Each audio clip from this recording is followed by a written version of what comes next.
15 વર્ષે બહુ સુધારો આવ્યો છે ને. એક તો સંપત્તિ બાજુની આંધળી દો, અને બીજો સુધારો શું આવ્યો છે, અમે બેન અમારું યા વન કિસ,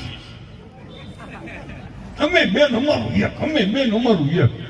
હવે જો આમ નામ 50-60 વર્ષ 70 વર્ષ હાલ્યું તો અડધા મકાન તો ખાલી રહે. અને જે છોકરું પછી જન્મશે કુંભાણી, એને હાહુ એને જોજો, કાકવાની હોય, કાકીની હોય, મામોની હોય, માસીની હોય, ફૂવોની હોય, ફઈની હોય, દેરની હોય, નણંદની હોય, હૂતો ને હૂતી એક જણો કે ખાટલે સડી હૂતી, કોઈ કાંઈ નહીં. હા તને કહું, અમે બેન અમારા બરોબર બે હાલતું હતું. હવે એમાંથી આપણે સેન્ડ કર્યું, અમે બેન અમારું એક. અને એ ક્યાંક આખા પાછો જાય, આખો દી સાંજે ઘેરે ન આવે, મમ્મી પપ્પા ચિંતા મળે, કેમ નહીં હોય, શું થયું છે, ક્યાં ગયો છે.